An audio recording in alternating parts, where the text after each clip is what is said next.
1, 2. Bonjour à toutes et à tous, je m'appelle Maïwen. Et je m'appelle Vicky. Nous allons profiter de ces quelques minutes pour vous présenter la création de nos nouveaux costumes. Nous utiliserons volontairement le terme de costume et non de vêtements, puisqu'il s'agit de créations réalisées spécifiquement pour la scène et non pour un usage quotidien. Ce projet est issu de notre héritage, de notre histoire, de notre patrimoine et surtout de nos aspirations et envies. Alors tout d'abord, pourquoi ce projet ? Le troisième tableau de notre spectacle de l'année dernière, La Rêverie, nous a mené vers la création de 10 nouveaux costumes féminins et 3 nouveaux costumes masculins. La Rêverie se voulait fidèle et à la fois imagée des moments de rêve, de plénitude que nous ressentons souvent en dansant. Cet effet sera marqué par ce costume, pensé tout blanc. Quand nous disons « nous », c'est aussi pour parler de nos moniteurs qui nous ont accompagnés tout au long de ce projet. Sophie, l'une de nos monitrices, est également sérigraphe et après quelques discussions, nous avons eu l'idée de mêler 2 techniques, la couture et la sérigraphie. Avant de vous conter les différentes étapes de ce projet, nous allons vous expliquer ce qu'est la sérigraphie. C'est un procédé d'impression se référant au principe du pochoir. L'encre passe à travers un tissu tendu sur un cadre. L'impression se fait en appuyant sur l'écran à l'aide d'une règle. Les possibilités sont ainsi infinies. La sérigraphie allait donc nous permettre de créer des costumes contemporains en utilisant des ressources et des collectages traditionnels, en remplaçant les techniques de broderie et de perlage. Et tout cela de manière très économique. Concernant les sources de ce projet, nous avons utilisé des livres comme celui de Paul Balbous, intitulé Le costume glasique, mais aussi des photographies anciennes et des cartes postales, comme celle d'une communiante de Quimper datant de 1900, ainsi que des pièces anciennes authentiques provenant des collections de Raymond Lelanne et David Legac. Voici donc les différentes étapes. Donc Maëlou, Erel, Camille, Clairvy et Élise ont apporté avec elles des objets symbolisant chaque étape. La première étape consistait à choisir le bon tissu, puis et les angles qui correspondent, puis à effectuer des tests de teinte sur le tissu choisi. En cherchant dans les réserves du groupe, nous avons trouvé un tissu ancien assez épais. Il était clair mais pas blanc, plutôt de couleur blanc-beurre. Une fois ce tissu validé, il a fallu tester les encres, puis créer une gamme de couleurs. Donc l'or, afin de rappeler l'acanthi et le perlage du costume 1900, et le bleu en rappel au pays glasique, bien évidemment. Vous noterez également la présence de bleu sur les canthis de l'époque. 5 bleus différents ont été utilisés, comme vous pouvez le voir ici, dans les mains de Maëlou. Merci Maëlou. La deuxième étape nous a amené à faire des recherches autour des motifs traditionnels. Erel a apporté avec elle quelques dessins produits lors d'ateliers. Le but était de chercher des motifs en s'inspirant de livres, d'images ou de costumes déjà présents dans l'inventaire du groupe pour dessiner des motifs glasiques ou d'inspiration glasique. Merci Erel. Ensuite, Sophie a fait de nombreuses recherches autour de collectage et a dessiné les motifs définitifs sur des pochoirs. 83 pochoirs au total ont été réalisés pour le projet. Les motifs du pays glasique ont été repris en partant d'inspirations d'époque datant toutes du début du XXe siècle. Certains motifs ont été reproduits tels quels, comme sur les photos sources, comme sur le costume de Maïwen, là-bas par exemple. Et d'autres costumes portent des motifs partiellement créés ou retravaillés graphiquement, comme sur le tablier de Clairvy, ici par exemple. Merci Camille. Vous pouvez remarquer que chaque costume est unique. Nous avons aussi parallèlement travaillé autour de la couture, de la coupe et donc de la création de patrons. Des ajustements ont été faits par rapport au patron traditionnel de base pour réduire le nombre de pièces et ainsi faciliter la sérigraphie. Un prototype, que vous pouvez voir ici dans les mains de Clairvy, a été réalisé. Il a ensuite été décliné en différentes tailles. Chaque costume est fait sur mesure pour chaque fille. Merci Clairvy. Enfin, les pièces ont été dessinées, coupées, sérigraphiées puis montées. Vous pouvez apercevoir dans les mains d'Élise un écran de sérigraphie. Donc, le pochoir se place en dessous sur le tissu, l'encre est placée sur l'écran, puis on imprègne le tissu grâce à une règle. Vous remarquerez que certaines pièces n'ont volontairement pas été sérigraphiées, comme le corselet de Maëlou ici.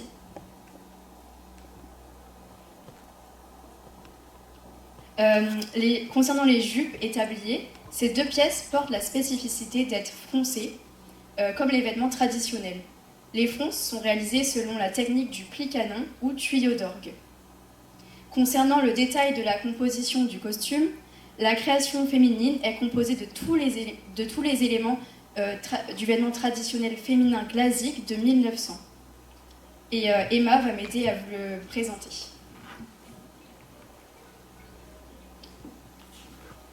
Donc nous retrouvons d'abord un gilet taine à manches longues, sérigraphié, fermé sur le devant grâce à des boutons.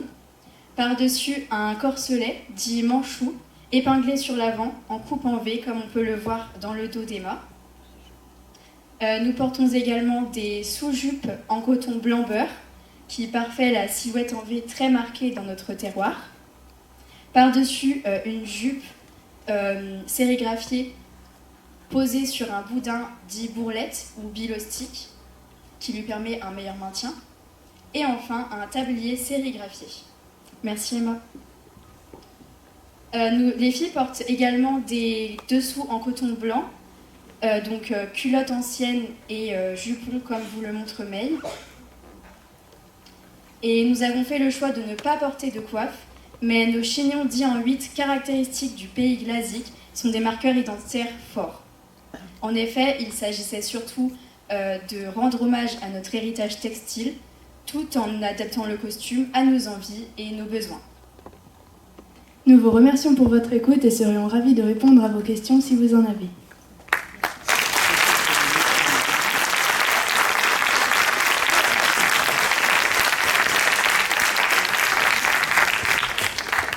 Bonjour tout le monde, moi c'est Noah, et pour cette question préparée, je serai aidé de notre très chère Chloé, qui est aussi habillée magnifiquement aujourd'hui. Donc, en raison de notre projet actuel qui vise à retravailler les motifs de notre terroir, nous les avons étudiés. Il nous paraissait donc intéressant de traiter la question quelles sont les caractéristiques ornementales de notre terroir et comment ont-elles évolué. Donc, le vêtement traditionnel est reconnaissable entre tous. Il porte des marqueurs identitaires très forts. Les ornementations ne sont pas en elles-mêmes caractéristiques du pays glasique, mais c'est l'accumulation et la combinaison de plusieurs marqueurs déterminants, tels que la coupe, les matières ou l'ornementation, qui caractérisent le pays glasique. Les ornementations sont les éléments les plus tardifs et sont inspirés de divers endroits. Parler ornementation, c'est parler des ajouts faits sur les vêtements, qui permet à chacune et à chacun de se distinguer de son voisin, tel que par son statut, mais aussi par ses goûts, ses moyens ou encore sa coquetterie. Parler ornementation, c'est s'adapter, c'est se concentrer sur une période allant du milieu, voire début 18e, jusqu'à la fin de la tradition, soit l'avant-guerre, pour 4 raisons sensiblement concomitantes. Premièrement, l'abolition des lois somptuaires, mais aussi de la démocratisation des techniques et de l'industrie, mais aussi de l'arrivée de la mécanisation, et enfin de l'essor du commerce extérieur et de l'arrivée des nouveaux matériaux. Pour exemple, la guerre de Quimper sera inaugurée en 1863, permettant l'arrivée de nouveaux matériaux tels que le galon d'Espagne et le galon métallique. L'ensemble de ces éléments vont conduire à une évolution significative de l'évolution du costume traditionnel. En effet, outre que la période antérieure soit plus mince au niveau des sources, ni la population rurale ou paysanne n'avait ni les moyens, ni le droit en fait, de se distinguer via des ornementations sur le costume. Ensuite, nous avons des ornementations qui vont se distinguer via leur matière. Donc nous avons la broderie au fil, simple puis géométrique, mais aussi les galons, les dentelles, la canti, la dentelle qui va être l'ornementation qui va être la plus portée le plus longtemps en fait sur notre terroir, et perles, canti, strass aussi. Donc au niveau des broderies, elles vont commencer au début du siècle, Il se terminait vers 1880. Au XIXe siècle, le décor des manchots cerne l'encolure, les manches, les deux points, y compris le retour dans chacun, ceux qui pensent qu'on les portait droits et non croisés.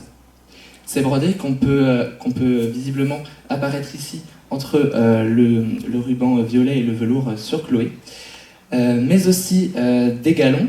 Ces broderies cohabiteront avec ces galons une bonne partie du portage du costume, donc allant au début du 18e sur des galons métalliques et à la fin sur des galons brochés, comme on peut voir sur Chloé.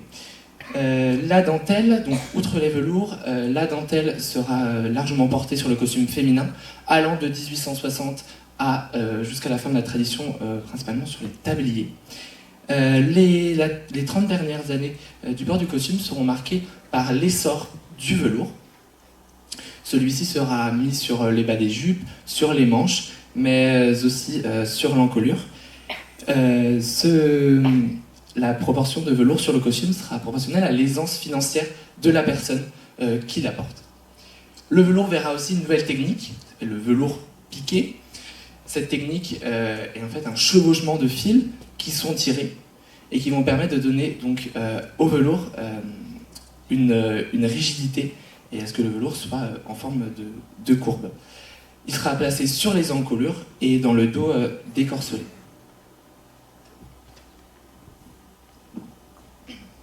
Les perles apparaissent à la toute fin du XVIIIe siècle et cohabiteront avec la cantille, les cabochons, aux environs des années 1910.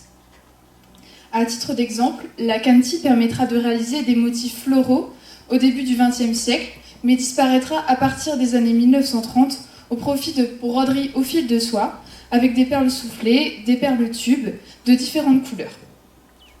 On retrouvera des paillettes sur le vêtement glasique sur presque toute la totalité des périodes de port.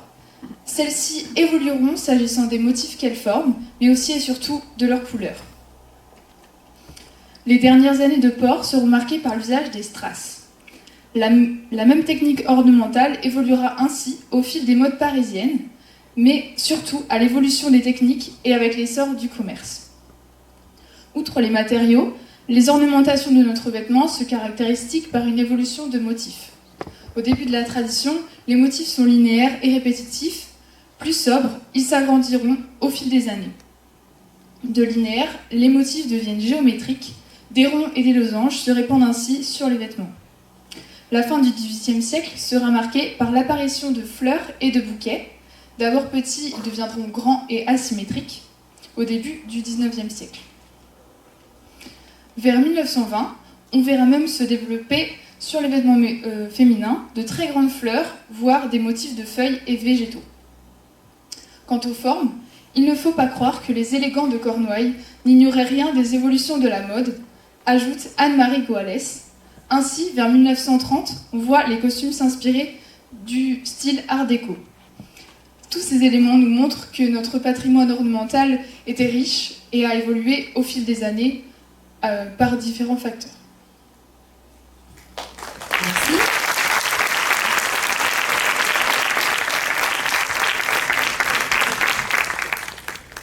Vous avez évoqué dans votre costume de création le chignon spécifique au branlet d'ailes. Là, on aperçoit, enfin on constate que ce chignon, il est posé à différents endroits de la tête. Qu'est-ce qui a guidé votre choix dans cette démarche ?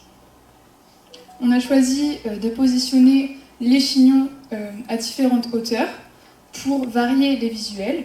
Donc, pour rappel, les chignons hauts, comme sur Élise par exemple, sont conformes à la tradition. C'est ces chignons qui permettent le maintien de la coiffe, comme on peut le voir sur bois. Mais dans le cadre de notre création contemporaine, nous avons aussi choisi de les positionner plus bas pour des raisons artistiques. Également sur votre costume de création, donc vous choisissez un costume très clair, presque blanc. Par rapport à une saison de sortie et d'entretien et de la sérigraphie, comment se passe l'entretien des costumes ? Alors, la sérigraphie, il faut savoir qu'elle est sensible à la chaleur. Donc on peut laver les costumes seulement à la main et à l'eau froide. Ensuite, nous avons choisi un tissu en coton, ce qui fait qu'il se froisse facilement. Et donc, on est obligé de les repasser avant chaque sortie. Encore une fois, la sérigraphie est sensible à la chaleur, donc il faut retourner les pièces avant de les repasser.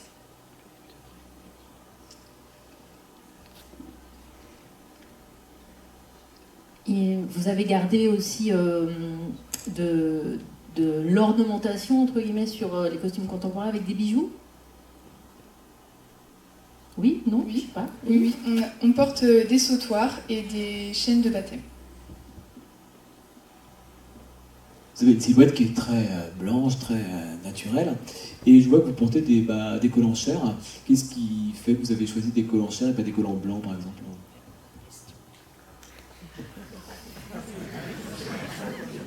En fait, on n'a pas de collants. Les filles sont jambes nues, elles portent seulement des dessous, des culottes fendues ou penties et des jupons.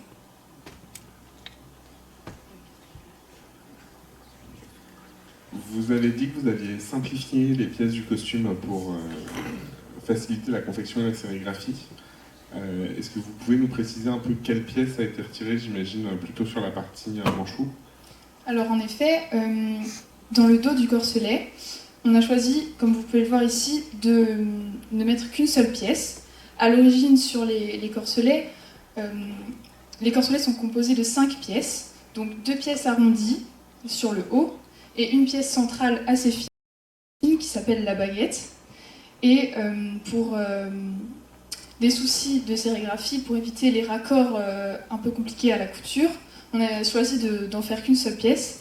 Et finalement, ce choix artistique suit l'évolution historique des pièces du corselet, puisque ces pièces tendent à se fusionner, comme on l'a fait au fil des années, jusqu'à la fin de la tradition. Dans votre présentation sur l'ornementation, vous évoquez plusieurs fois le début du XVIIIe siècle. Ça me paraît très, très ancien. Qu'est-ce que ça évoque? Quelles années pour vous, le début du XVIIIe siècle? Vous l'avez dit 2 fois.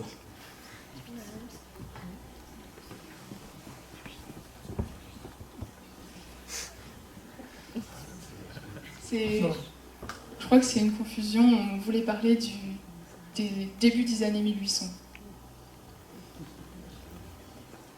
On arrive au bout de la présentation. Merci à vous. Merci. Et bonne continuation.